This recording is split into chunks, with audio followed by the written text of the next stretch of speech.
Namo Buddhaya. Welcome to the Buddha Dhamma TV. I am Lisa Chu. I'm delighted to present another program today, similar to the one that I presented yesterday. It is not a regular sermon, but a discussion using a question and answer format. Here is Most Venerable Ajahn Sona to lead it. For this session, we will be introducing a special question and answer format for our Dharma talk. Many of you have requested this type of interactive session, and we are excited to bring it to you. Leading today's session is the esteemed Venerable Ajahn Sona from Australia. It is a privilege to have him guide us in this enriching discussion. Please join me warmly to welcome Venerable Ajahn Sona. Welcome to Bergen Forest Monastery's live stream. I'm Ajahn Sona, and let's have the first question, Pia. Ajahn, our first question today is from the live stream from Anne Hell. Dear Ajahn, is it possible or maybe even advisable to shift to a positive mental state without identifying the mundane causes of a negative one, such as a prior argument or a piece of bad news, etc.? I find myself slipping into blame mode when attempting to figure out why I'm feeling down. Maybe not such a great idea. I think it's important that you understand, and the audience, everybody understands, that we're not really interested in the specific causes of this. The basic cause of ill will is unwise attention to a fault. And you don't have to go into the details of why you are attending unwisely to a fault. What tells you that you're attending unwisely to the fault is the emotional tone. So if you're angry about something, then you know that you're attending unwisely. So you don't have to go into the great details of this. What you try to do is recognize that and interrupt it, because you've made a firm decision in your life that it's not necessary to emotionally react negatively to these faults of the world. It doesn't mean there are no faults of people, the world, etc.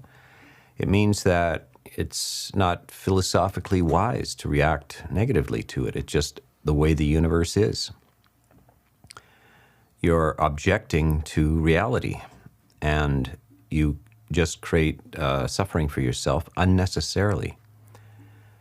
So you attend wisely to the world. You attend wisely to the various faults in people, including yourself. And the emotional tone of that remains positive or neutral. So it's not about detailed analysis. That's very nice for novels and so forth, maybe even for psychologists to spend years with a client going into the details and how this association corresponds with childhood events and so forth. This is really not the Buddhist technique. It's primarily interruption and replacement. It's believed in the West, in the Western psychology, that you have to understand it all and go into it, and somehow this alleviates things. But actually, it's an infinite maze of analysis and possibilities that doesn't result in it can result in some normalization or reduction, but Buddhism is like get to the point, just cut it off or replace it. And it's also, people have this idea that somehow you're repressing something. You're not repressing it. It's not there. It's a habit structure that needs to be interrupted, and then it diminishes. It's interrupted and replaced. So you go down a new circuit, It's like a path in the forest. If you don't walk down it, it grows back with grass and it eventually grows over. And if you go down a different path, that one becomes clear and is defined by the constant passage of feet. So that's all it is. These are just circuits in the mind, paths in the mind. And yeah, the Buddhist approach is not very little in the way of psychological analysis. It's just do this again and again. It's just repetition like that. Yeah. Next question from the live stream is from Chris in California, United States. It is said the stream enterer knows dependent origination, which talks about rebirth. Is it necessary to know one's past lives to achieve stream entry? Well, false premise. The Sotapanna, the stream enterer, doesn't necessarily know about dependent origination. This is the famous dialogue with Ananda, who was a stream enterer, an attendant to the Buddha, had heard the Buddha's teaching, and he said to the Buddha that he understood it very clearly, dependent origination. And the Buddha says, do not say so, do not say so. To understand dependent origination is to be an arahant, or fully enlightened. So it's not an intellectual understanding. It means that the causal process which is described has been internalized. It's like saying you understand how to dance, but you can't dance very well. So you say, I've understood the dynamics of dancing. You put your foot here and you listen to the downbeat of the music, etc. That is not to have understood dancing. To have understood dancing is to be able to dance.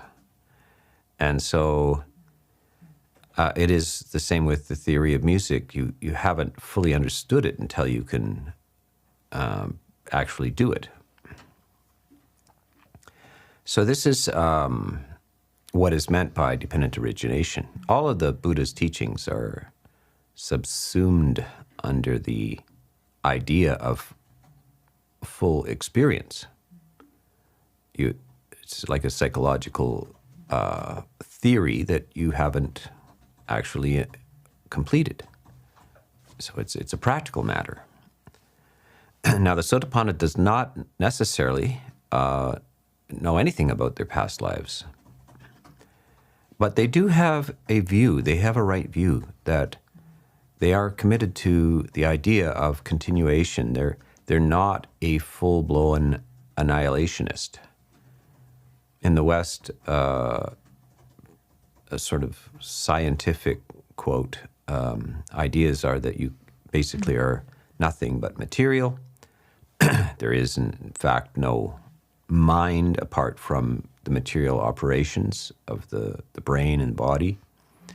That is exclusively the product of the genetic system, and that at death it just simply goes out. And that's a view. And the Sotapanna, if you're described as a Sotapanna, you don't have that. What you have committed without necessarily knowledge. You have committed to a view of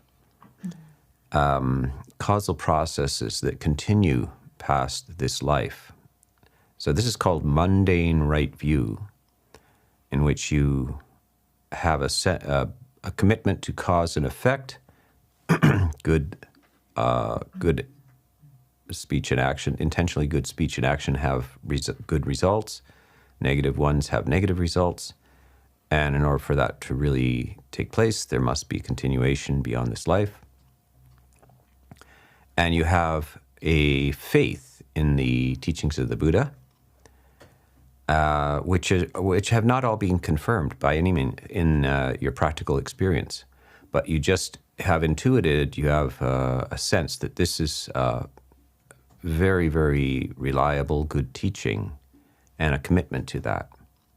So that's the fetter that has dropped away for the Sotapanna is doubt. about the teachings of the Buddha. Now you have confidence in the teachings of the Buddha. But it is not necessarily full knowledge of the teachings of the Buddha. By the way, it's possible to be even an arahant and not have access to past life memories. And so that is not a necessary prerequisite of an enlightenment or a necessary capacity of the enlightened person to have memories of their previous life, even of all of this life. How many people have full memory of this life? That's a freakish. Occasionally, that occurs in people who are not enlightened, but it's not necessary. Okay, let's go to the next question. Next question from the live stream is from John in Toronto, Canada. Are all monks expected to be teacher figures? If not, is it only those who have the disposition for it? Are there other duties given to monks who do not teach? Certainly, it is not. It is not all monks are teachers, except in the sense that simply being in the robes themselves are a teaching. They're what's called a sign, a heavenly sign. So some people have seen a monk walking in arms round or just sitting or walking, and it registers with consciousness that what's that about? That's a sign or a direction that there's something more to this existence than just the materialistic ideas, the mundane ideas of life. What's that person about? So that's a sign and that's a teaching. So aside from that, many monks are not equipped to explain the Dhamma and will perhaps never be in the position of giving Dhamma talks or giving detailed instructions. And what do they do? They have, in the first 5 years of your monastic life, you have duties to your teacher, and they might involve mundane things like doing their laundry or sweeping their porch or washing their cutlery or bowl or something like that. These kind of mundane duties are something that you can do to help a teacher. Now, the teacher has other duties which involve teaching people, and that is a consuming task. But you have to have certain qualities and capacities in order to teach people. And there's no point in it if you don't have those capacities. You just end up giving the wrong teachings or confusing people or embarrassing yourself. So it's not given to all monks to teach.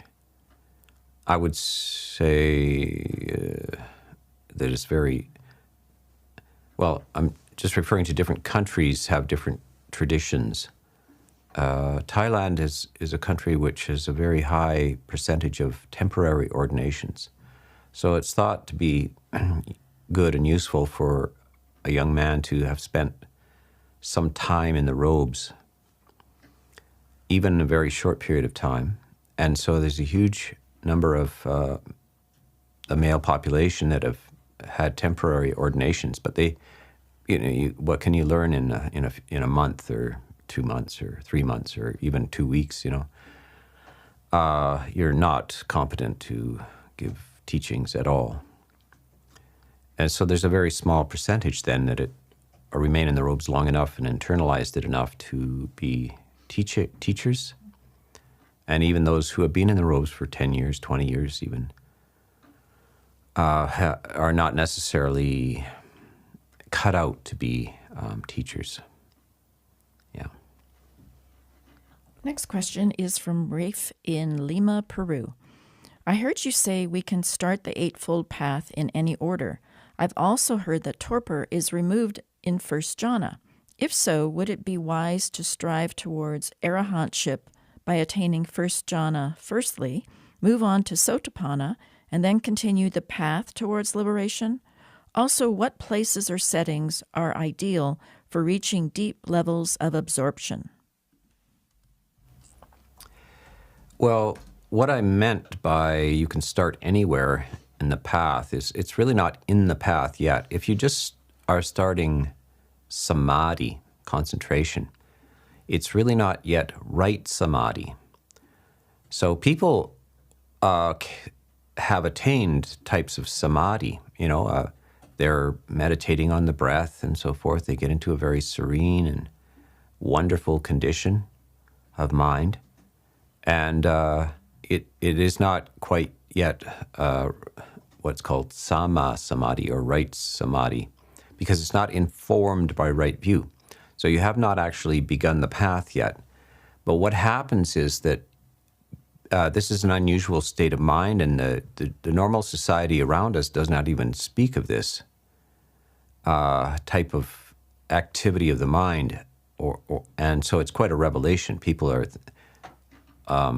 become enthusiastic if they get into this very exquisite and beautiful clarity and serenity, joyous serenity.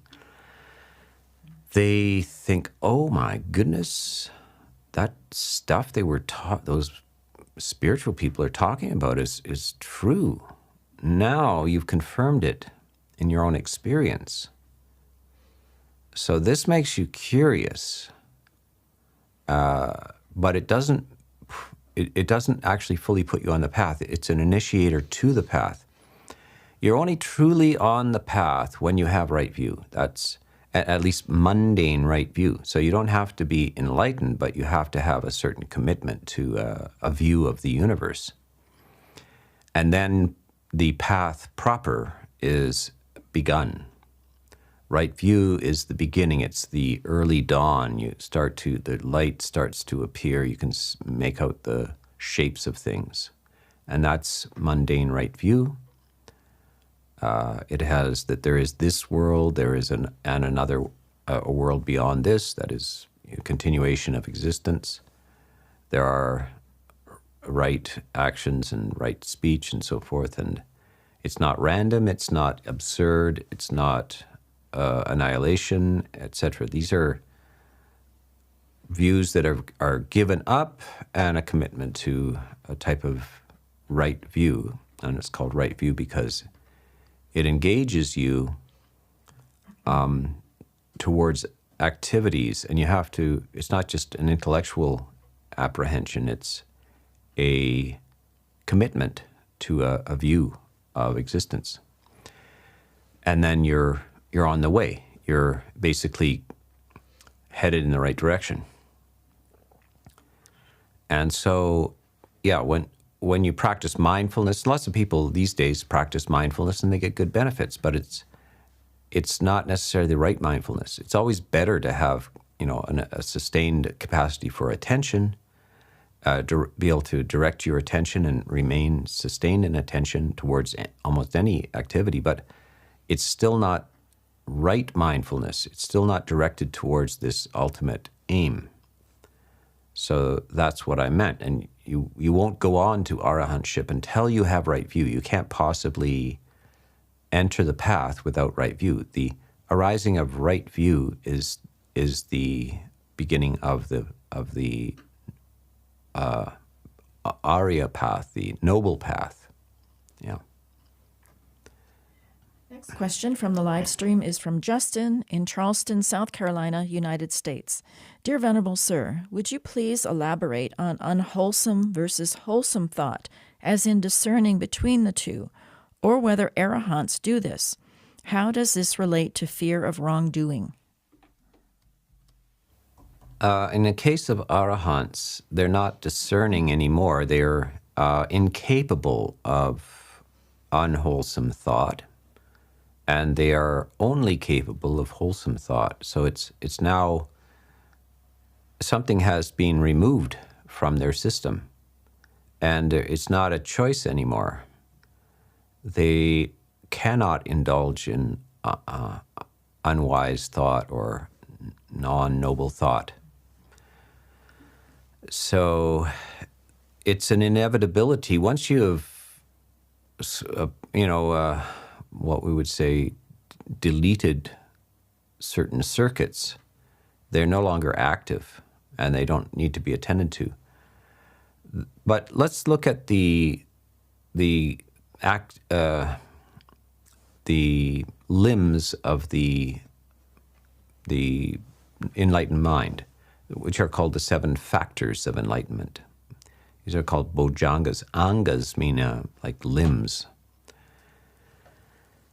And the first one is mindfulness. They continue with mindfulness. Mindfulness is continuously practiced, but it's effortless. It is the nature of things. They continue to investigate the Dhamma, the second factor of the enlightened mind, so that they can fill out the details. Then energy arises, joy arises. So they have access to joy, the emotion of joy, and in a sense, they would be in a continuous sort of state of lightness of being. Or the next one, moving towards tranquility or serenity, that's passaddhi, the 5th factor, and they are able to enter into substantial states of samadhi. At least the first 4 jhanas are available to them. By the way, a monk that is an arahant is not always in deep samadhi. They also have to engage. Perhaps they're a teacher or something. They have to engage in conversations. They have to they would go on an alms round. They'd have to walk through a village. You have to attend to the ground in front of you so you don't trip and fall, and you have to know where to go. And these are ordinary activities of the mind, and the mind in its practical mode does these. But the emotional structure is always within these 7 factors. And so lack of mindfulness or negative emotions don't arise. The circuits are gone. It's just, there's no potential for it. So, and the last factor is equanimity. So they're balanced and equanimous in 2 ways. There's 2 types of equanimity. One is deep in samadhi. This would be the characteristic of the 4th jhana, very profound state of stillness of mind, which could last for days. And in that state, one would be in a non-moving state. You would be sitting in samadhi. You'd be sitting in meditation. And then there's another type of equanimity, balance, which takes place in the midst of activity in the world, even in the midst of speech, where somebody insults you, but you have no reaction to that, or somebody praises you and you have no reaction to that. Something fortunate happens, you get food that day and you're not reactive, and you don't get food that day, you're not reactive. So this is equanimity based on wisdom, and the other one is equanimity based on samadhi or deep stillness. So that's the nature of the arahant mind, and the roots have been removed. The roots of ignorance, of the negative emotions, have been removed. So there is no need to constantly supervise that. Okay, let's go to the next question. Next question from the live stream is from Niles in Brazil. My daily practice is metta. However, I believe it is increasing my lust. How should I find balance? Well, that is called the near enemy of metta. Lust is the near enemy of metta. Lust and preferential. So this is a kind of a commentarial address from the Visuddhimagga, like what's called the near enemy and the far enemy of loving kindness. Each of these four sublime emotions, loving kindness, compassion, sympathetic joy, or celebration of others' happiness is the third one. And the last one, equanimity, has a near enemy and a far enemy. It's brilliant the way it's been put. So what is not loving kindness? Loving kindness has no conditions attached to it. So it's not about the individual's conditions, that they're beautiful or ugly or tall or short or young or old or in good health or bad health or near or far, or any of these things are not the condition for goodwill. So if you're experiencing lust, then you have it's only on a conditioned object. So you have particular preferences which you really like, that attract you, and so that's not metta. That's not loving kindness. So you have to let go of that. It's kind of like you have to practice it as if, for all beings, as if there's a whole crowd of beings, like animals and people and so forth, behind a curtain. And somebody's told you there's 200 beings behind that curtain, and all you can hear is some of the sounds there. So all you know is that there's 200 beings. You don't know what kind of beings they are, what condition they're in. And you are to radiate goodwill towards that crowd of beings, but you have no clue as to their particularities, their individual characteristics. And so you generate this goodwill, and you don't know what condition they're in. Then you can draw the curtain aside and you'll see, maybe they're all beautiful, or maybe they're all deformed, or even they all hate you. That is the particular characteristic. That's the conditions attached. So you managed to radiate goodwill towards them before you knew any of their characteristics, and that's what metta is. The trick is, when you are aware of particular characteristics, can you still give out goodwill indifferent to their particular characteristics? So the instructions for that condition where metta turns into, desire, attraction, is to avoid thinking of particular individuals who you have a lustful relationship with in terms of your metta practice. Stay with beings that you do not have a lustful relationship with when you bring them to mind in particular. But in general, we're not actually bringing any individuals to mind. It is without reference to any particular condition. This is quite often misunderstood, and I've given a whole series of talks on the Metta Sutta, the Sutta on loving kindness, the discourse on loving kindness. And I go into quite an explanation, because what's given there is a whole list of characteristics of whether a being is large, small, middling, near, far, born, to be born. And quite often it's interpreted as that you must focus on beings that are large and small and near and far and so forth. But that's not what is meant. It means that without regard to whether they are large or small or near or far, it's without regard to any particular condition. So when you're radiating loving kindness, it's not really for a particular being. It's unconditional, without reference to their particularity. Yes, if that's a word. It's just a general wave of goodwill shining out towards the universe, and no characteristic about a being. So that's universal goodwill. Yeah, let's go on. Next question from the live stream is from Joe in the United Kingdom. Dear Ajahn, what are skillful ways to respond to antisocial behavior in our local communities? I try to generate metta in response, in the thought that this behavior comes from ignorance.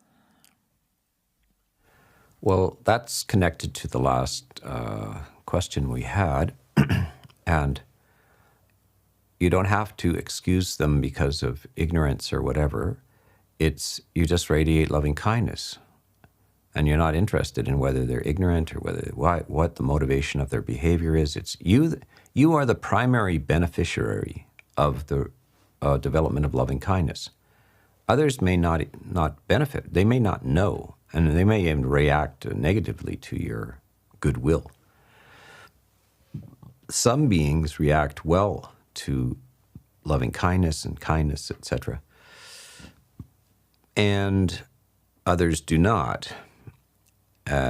It's their loss if they don't. But you always benefit from it. It is intrinsically beneficial to have loving kindness. It's a beautiful emotional state. And you're not interested whether they deserve it or not. So that's the key. You're off the hook. You don't have to examine their motives. You don't have to justify it at all. It's just goodwill. At the same time, we're not stupid. We realize there's negative behavior, and we understand people's motivations. And yes, all negative types of behavior are based on lack of knowledge. This is ignorance. Ignorance is not terribly pejorative term. It just means that you don't understand things. You have a mistaken idea about reality, and it produces unwise types of emotions, hostility and anger, which are self-injurious. You injure yourself by these emotions. It doesn't mean that we're looking at the world through rose-colored glasses, that everybody's fine, etc. Not everybody's fine. Lots of beings are full of fury and hate and destructive behavior, and we do not approve of that behavior. But we realize that it would be foolish of me to injure myself because other beings are ignorant and act destructively. So why would I injure myself with negative emotions about that? So we give up this self-injury, and yet we remain lucid and clear and understanding about the nature of other people's and other beings. And maybe it could be a dog, a vicious dog. Usually the vicious dog is being mistreated or does not understand. It always feels under threat, etc. So it's ignorant as well. We know about these motivations, but we don't sink into negative emotions about this situation. Okay, next. Next question is from Jeffrey in Auckland, New Zealand. I am aware you have read Dr. McGilchrist's work. When I meditate on his work, I have Jungian experiences. My body splits down the middle to then glow within. When I meditated through Buddhist prompts in the past, I would get radiant streams of light coming up from the floor. My old teacher from an Ajahn Mahabua school argued this was the heart going out and to bring it back down, or to not attach to such experiences. What are these lights? Yeah, the lights are just what I call an epiphenomenon. It's just a side effect of clarity, goodwill. And people, if they've been in a difficult situation and then they get good news, they'll describe the experiences as light. Like depression, people with depression experience the world as dark, and their own mind is dark. You see it again and again when people are literate enough to write about their experiences of depression. Darkness is the favorite word, and if they come out of it, the light will be their favorite word. So this is the nature of the mind. It's kind of a side effect of emotional structures. So light's appearing, the sense of light, internal light, and so forth, are just side effects of positive emotional experiences. It's quite often reported in religious experiences as well. A person comes through a dangerous experience in the war and comes out the other side, and then they're alive and kind of showered with light, or feel like light is radiant all around them. This is commonly reported. Lightness and dark. Light and dark are the descriptions of the world. This is the internal description of the world. I wouldn't make too much of the light or the dark. The light is a secondary side effect. That's not the important thing. What are your emotional experiences? Is it joy? Is it ease? Is it a sense of confidence? It is clarity. That's the important thing. You'll see this in some of the descriptions of attempts to attain jhana, and some of the, especially breath meditation. There's a characteristic described in the commentaries that light, sort of light, appears when doing breath meditation correctly. But the Buddha, the essential instructions in breath meditation leading to real concentration is emotional. Joy is featured. Ease in the body is featured. Continuous focus of the mind is featured. The rising of light and so forth is not one of the main featured factors, because awareness of light is not relevant to suffering. It's the suffering is felt. The only meaningful suffering is felt suffering. So we suffer primarily in the emotional dimension. By the way, pain in the body is not eliminated through enlightenment. Pain remains in the body. It's the emotional reaction to such things as pain in the body. So what is eliminated is painful misunderstandings about the world, emotional pain.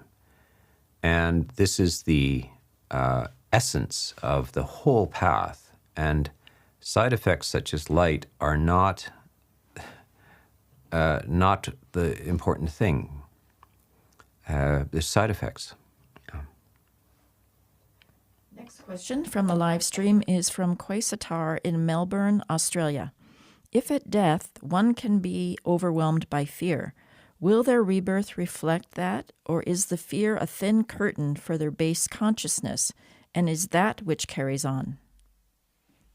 Yeah, it's an answered question in the suttas and in what's called Abhidhamma and so forth. They go into this. How is what's the connection between one life and the next?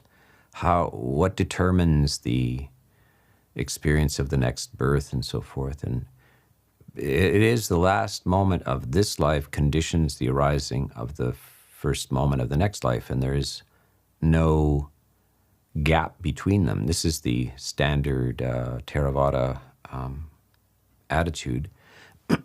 And it's important, actually, that fear is not the content of the last moment. One of the benefits of loving kindness is that one dies without confusion. And confusion is a word that would include fear. So the essence of loving kindness And there's a sutta called the 11 Benefits of Loving Kindness, and I've given talks on this on the YouTube channel. So look up 11 Benefits of Loving Kindness. I give several talks on this. And the last one is, one dies without confusion, having practiced it deeply, frequently, often. It's transformed you. The nature of loving kindness is non-fear, or the feeling of safety. So the primary characteristic of loving kindness is safety, that one is without fear. So a child being held by their mother is delights in the experience because they feel safe. So loving kindness is not only the wish for safety of other beings, but the feeling of safety is that you have the experience of loving kindness. You feel able to manage the vagaries of life. So if this an overwhelming fear at the time of death is not a good thing. It can influence the nature of that pivoting moment resulting in the next life. However, the moral contents of the entire life still remains as causal seeds, which may play out in the next life or beyond. These moral activities do not disappear. They remain as causal potentials. This is very different, say, than Christianity, where your sins are all forgiven. You just confess it, and your negative actions are all cleansed, and you just go to heaven, and you never have to worry again for eternity. This is not the Buddhist attitude. Even if you manage to change directions of your life and purify the mind so that you end up in a heaven, still the negative actions have not exhausted themselves. There are still negative potentials remaining, and no priest or anybody can simply snap their fingers or remove that by any means. So this is why, you might want to go to confession. You want to confess certain things to get them off your chest or with another person, but that doesn't purify the results of that. It's a very different attitude than in Christianity. So one should be clear about this. Yeah. Next question from the live stream is from Vandana in California, United States. Dear Ajahn, I was watching your YouTube talks on Buddhist cosmology. You talk about the Brahma gods, but not Vishnu or Shiva. Do you know anything about what Buddha said about them? Well, these Vishnu and Shiva become representatives of various things in the world, like death or impermanence. They are kind of mythological representations of universal features of life. And it's very helpful. It's certain elements are arising, some are sustaining, and some are dissolving. And this is the nature of the universe, that it's in constant change, impermanent. And if you can embody it, you can personalize it in the form of deities and gods and so forth. But the primary lesson about them is that be aware of this destructive nature of the universe. You get this nice house in California, right? You make it, and then darn, the Santa Ana winds and a fire comes along and just gone.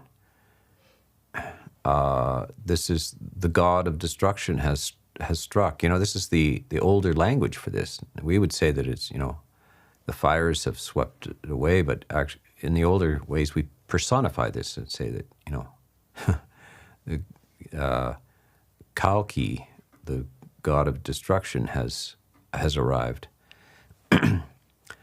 So the Buddha doesn't really dispute with the God ideas, the ideas of the gods and so forth. He sometimes makes them his disciples. He converts them to Buddhism. This is an interesting strategy for religions.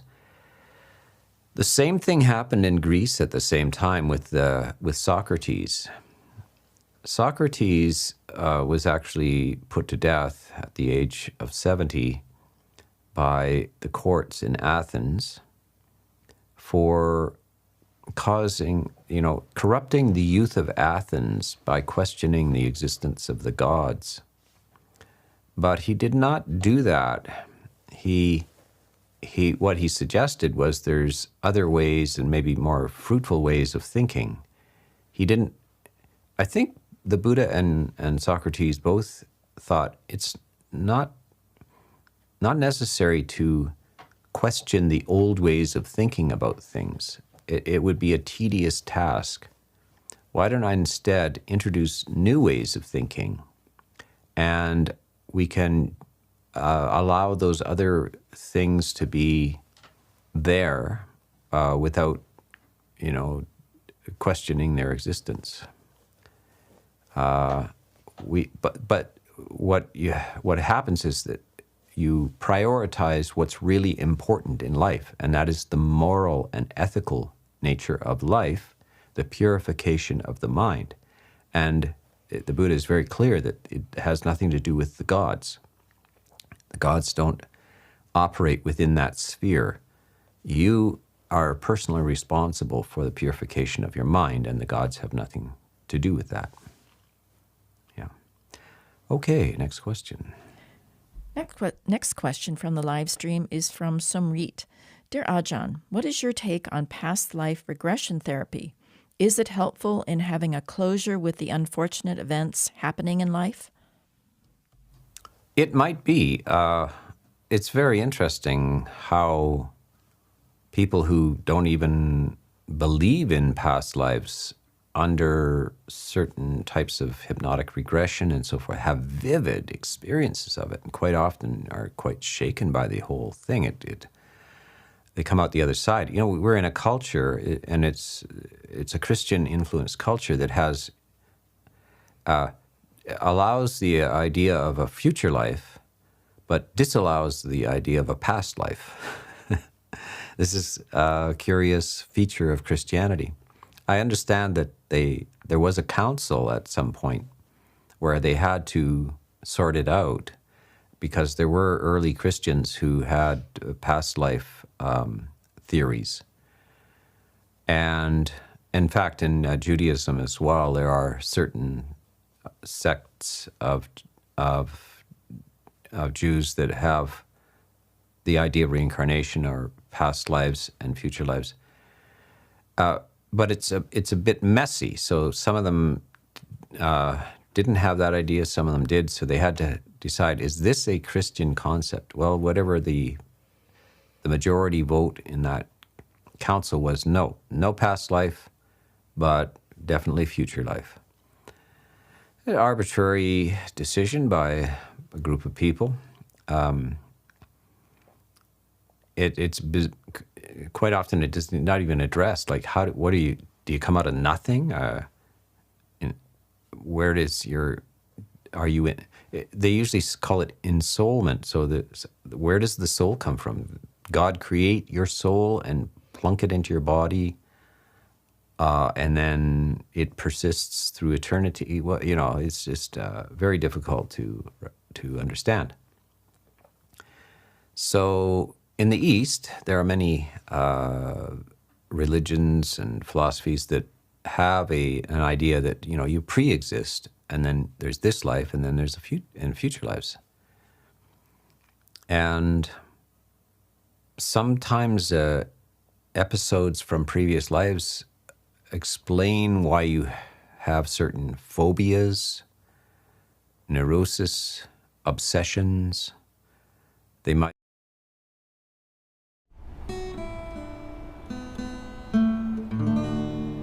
When are mindful, we won't be so forgetful. This statement is not false but true. Let us come and test it too. Ehipasiko means come and see whether it is true. Only then we can accept it and say, oh yes, it's true. When we are mindful, we won't be so forgetful. This statement is not false but true. Let us come and test it too. Ehipasiko means come and see whether it is true. Only then we can accept it and say, oh yes, it's true. And say, oh yes, it's true.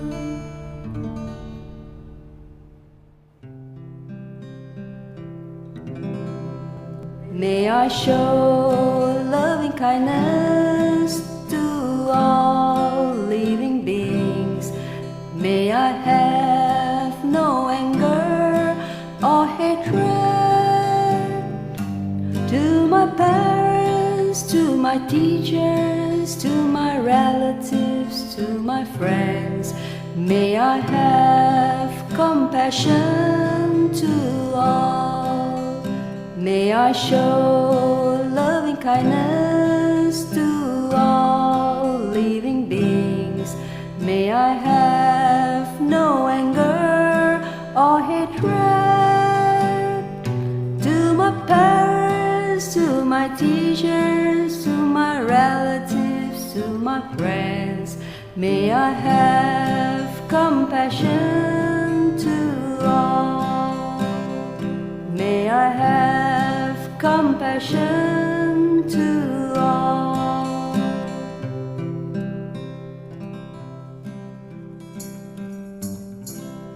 May all beings be well and happy. May they be free. The Dhammapada is a weekly presentation by Bhante Sivali. Today, Bhante Sivali has presented over 67 verses accompanied by a brief sermon on each.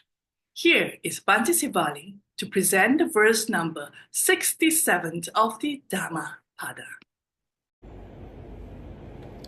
Namo tassa bhagavato arahato samma sambuddhassa. Good evening. Welcome to the Dhammapada program.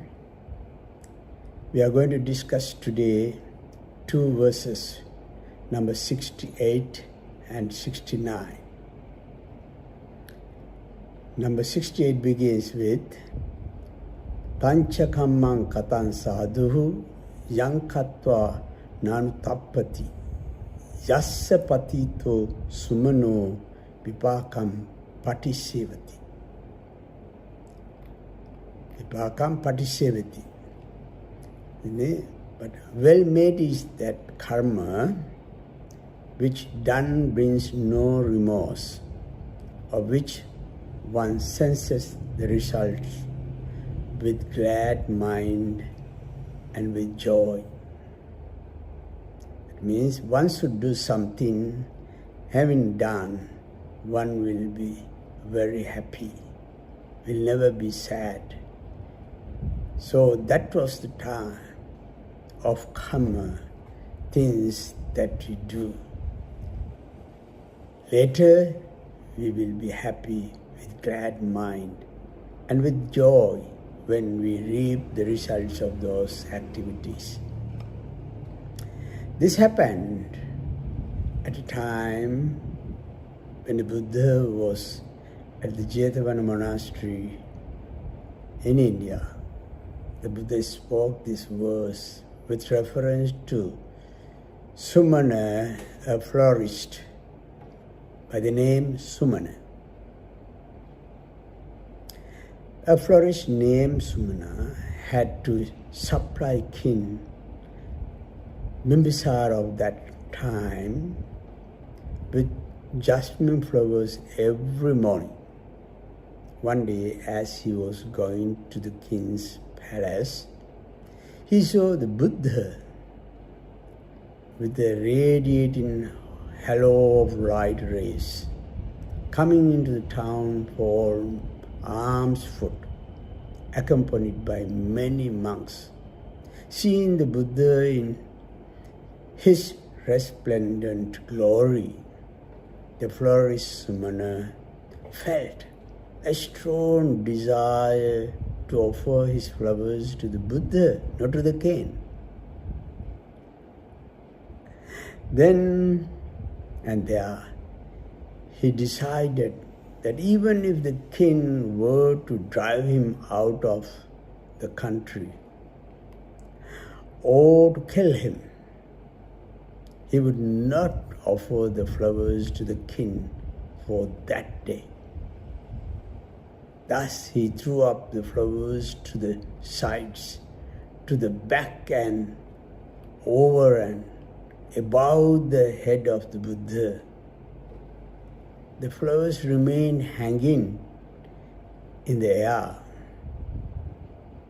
Those over the head formed a canopy of flowers, and those at the back and the sides formed walls of flowers. These are miracles. These flowers followed the Buddha in this position as he moved on, and he stopped when Buddha stopped. As the Buddha proceeded, surrounded by walls of flowers and a canopy of flowers, with the 6 colored rays radiating from his body, followed by large entourage, thousands of people inside and outside the city of Rajagaha came out of their houses to pay homage to the Buddha. As for Sumana, the florist, his entire body was suffused with delightful satisfaction. The wife of the florist, Sumana, then went to the king and said that she had nothing to do with her husband's failing to supply the king with flowers for that day. The king, being a Sotapanna himself, one who has attained to a first stage of enlightenment, felt quite happy about the flowers. He came out to see the wonderful sight and paid homage to the Buddha. The king also took the opportunity to offer alms food to the Buddha and his disciples. The king served the congregation of monks with choice food. At the conclusion of the meal, the Buddha returned thanks and surrounded as before by 4 sides of flowers and accompanied by a great multitude of people, shouting in exultation, proceeded to the monastery. The king accompanied the Buddha a little way and turned back. Then he sent for the florist and asked him what he did say when you honored the Buddha. The florist replied, Your Majesty, I surrendered my life to him and honored him, saying, the king may kill me or banish me from his kingdom. The king said, You are a great man. You are a great man. So saying, he presented him with lots of properties, gifts, horses, elephants, and servants, and guardians, security guards, jewels, ornaments, lots of money. And he was so happy having received all these things.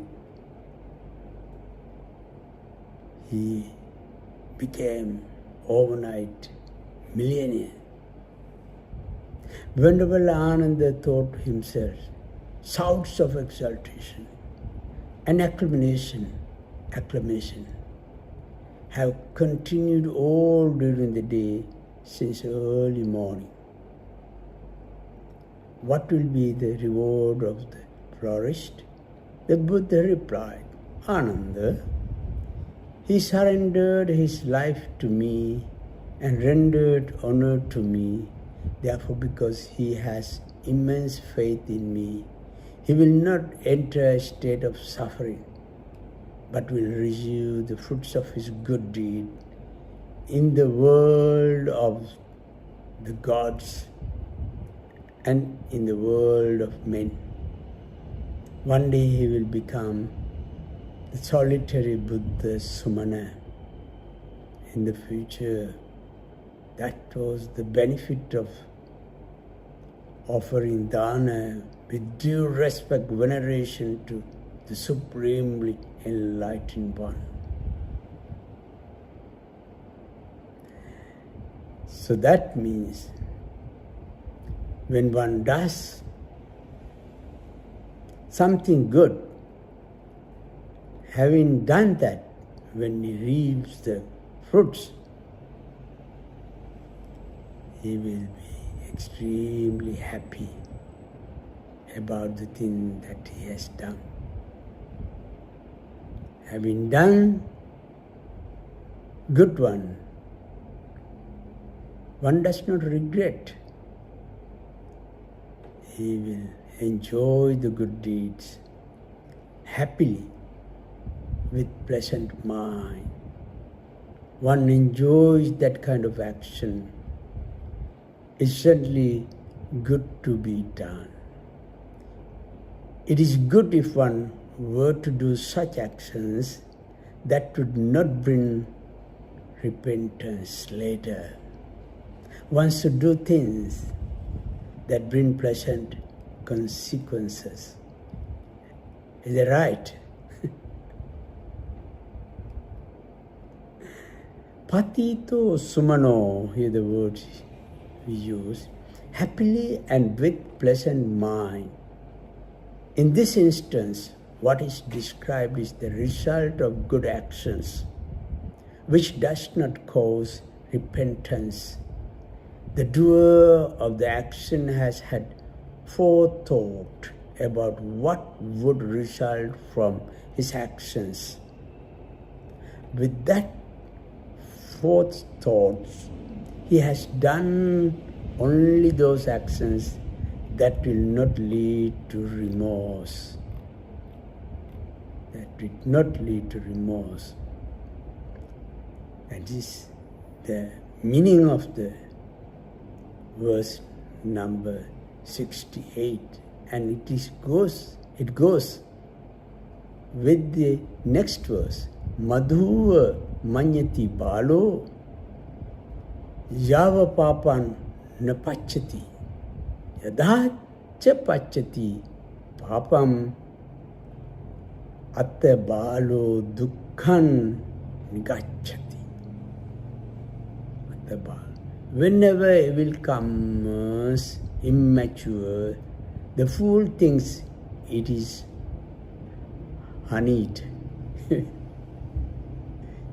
The fool thinks it's honeyed. But when the evil has matured, then to the fool comes dukkha. Then to the fool comes dukkha. One day, Stern came to. Then what will happen? One day it comes. When it comes, he will be sad. He will be sad.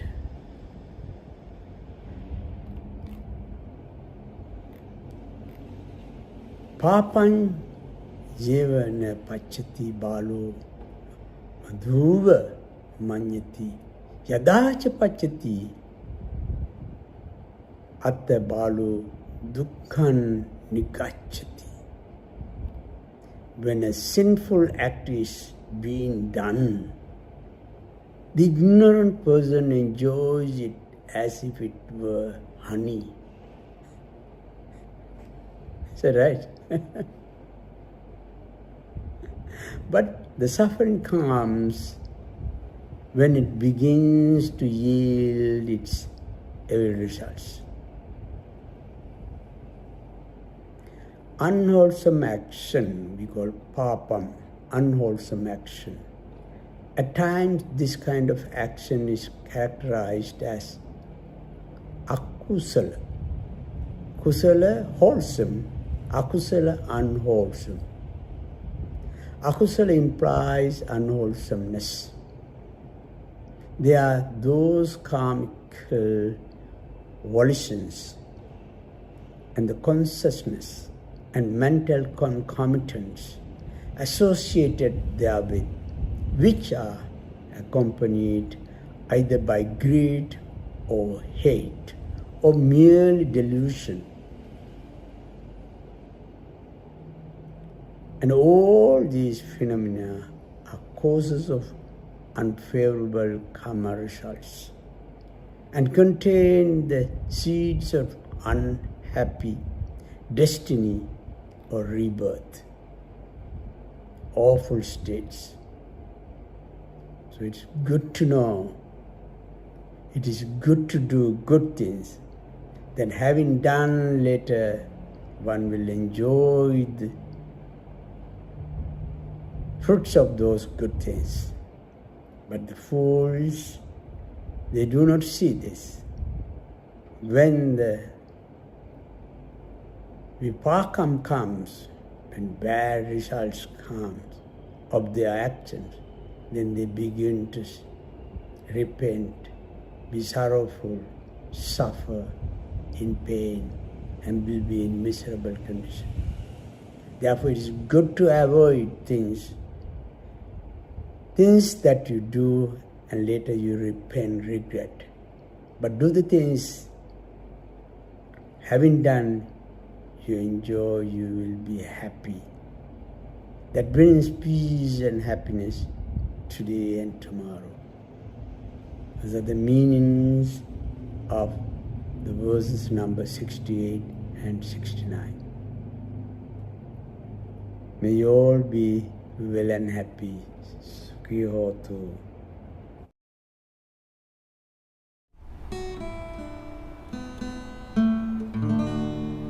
When we are mindful, we won't be so forgetful. This statement is not false but true. Let us come and test it too. Ehipassiko means come and see whether it is true. Only then we can accept it and say, oh yes, it's true. When we are mindful, we won't be so forgetful. This statement is not false but true. Let us come and test it too. Ehipassiko means come and see whether it is true. Only then we can accept it and say, oh yes, it's true. And say, oh yes, it's true.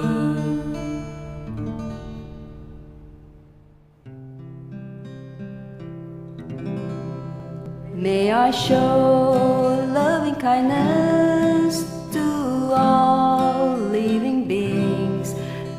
May I have no anger or hatred.